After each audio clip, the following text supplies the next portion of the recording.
So this is about trying to find predictable signals using statistical properties of, in this case, rainfall, which is always the most challenging variable to forecast, and yet often the most useful, especially for agriculture and many other applications. So we'll use the example of the Indian monsoon and then expand out to the tropics to see what are the ways in which maybe predictable signals at S2S subseasonal to seasonal timescales can be found. Obviously it comes down to either spatial or temporal properties. Starting with the Indian monsoon, this is just showing June 1st to September 30th, which is typically the way India Meteorology Department does the monsoon tracking. Typical onset is around June 1st, and what is shown here is the climatological daily rainfall over the season, and then for a particular year here, 2020, and you can see that there are times when the onset happens and then the rainfall remains above the long-term mean. It's called the onset and then active period, and then there are days when it drops below. Various periods for which it can stay below. Here it's much longer but shorter here, and so on. So this basically allows us, especially if you remove the mean, seasonal mean, to define active and break periods, which are happening at what is typically the definition of sub-seasonal timescale. So 22, obviously this is a season, almost 4 months, but within 3 months, if you consider that a season, you have these variabilities, which is a very critical timescale for agriculture, crop calendar, and so on. For example, the onset itself determines the sowing dates and the planning, and then the withdrawal typically tends to happen much less abruptly than the onset, and so on. There are all sorts of details. This is the average over all India, which has certain characteristics which allows it to be predicted based on its teleconnections with El Nino. So there the focus is on interannual anomalies. Will this season be normal, similar to the long-term average within plus minus 10%, or will it be deficit, or will it be excess, and so on. Doesn't say much about the spatial distribution. So if you want to go down to the sub-seasonal timescales, then you want to be able to do maybe some spatial predictions, distributions, in which case you have to look for predictability, where the predictability may come from.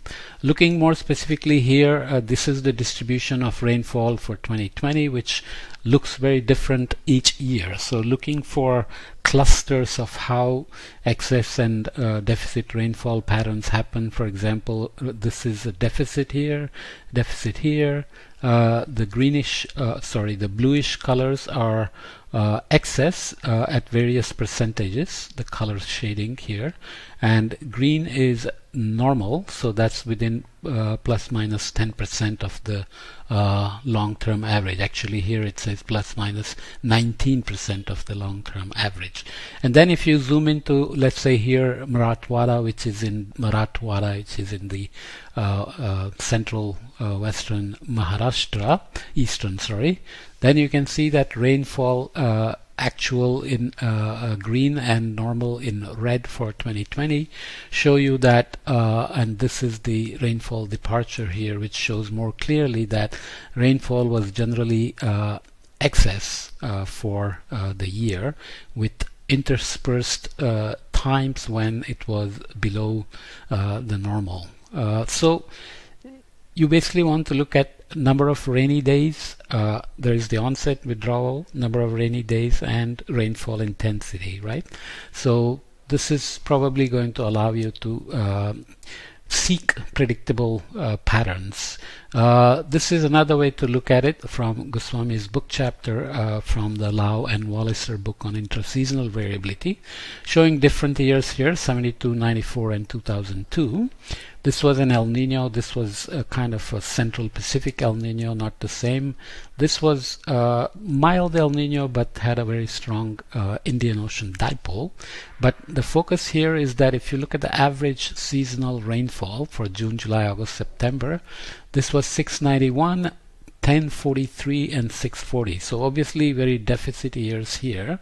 And you can see that anecdotally you can say that there were longer break periods which are below the long-term average daily rainfall that we just saw. Few wet periods, but in a year that was excess, there are far fewer break periods and far more higher frequency, maybe wet periods. So this is again averaged over the core monsoon zone, or averaged over all of India, sorry. So this may have a value for some uses like total food production, water resource management, and so on. But you want to zoom in. So this is typically how El Nino based predictions are made. This is again showing seasonal deviations from the long-term average here. These colors above are excess years, these colors below are deficit years, and this highlights the difficulties in terms of even the seasonal forecasts based on El Nino, which is considered a predictable signal. High prediction skills do exist. But the point here is that only about 50% of the excess years are related to La Nina, and only about 50% of the deficit years are related to El Nino.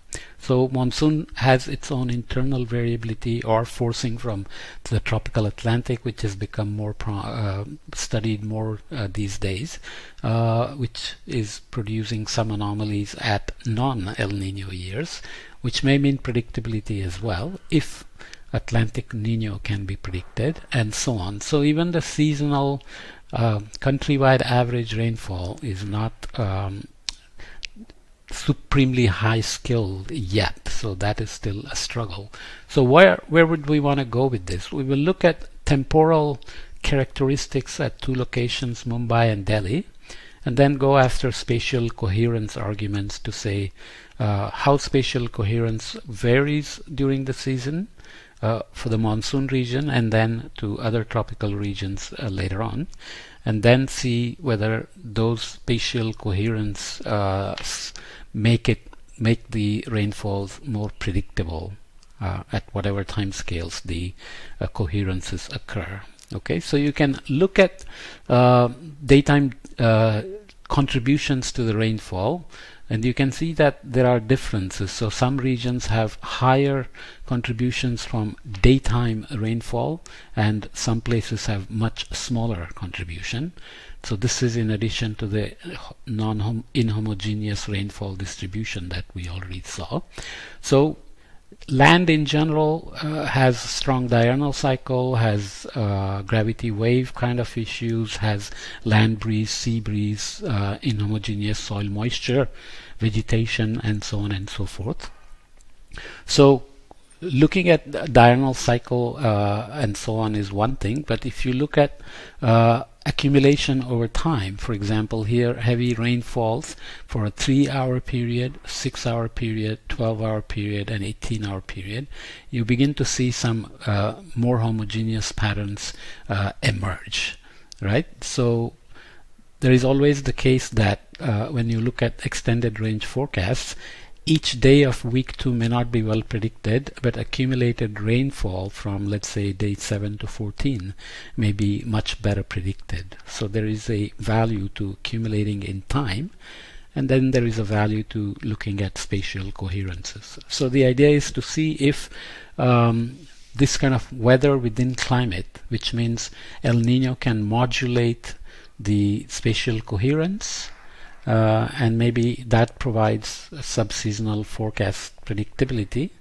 based on El Nino phase. This works well for many parts of the world where El Nino has a strong teleconnection Okay, so those are the ways to squeeze prediction or predictabilities at sub-seasonal timescale, which have very different applications, as we know, compared to the seasonal forecasts, especially aggregated countrywide seasonal forecasts being wet or dry or normal. Okay, so right now, as I'm recording this on May 13th, the forecast for 2021 monsoon is that it will be normal, but that doesn't say anything about the spatial distribution or extreme rainfall events and so on. And there is a relation between extreme rainfall and seasonal amounts. So all those kinds of things have to be considered when you go after finding predictability at S2S timescales or even at seasonal timescales.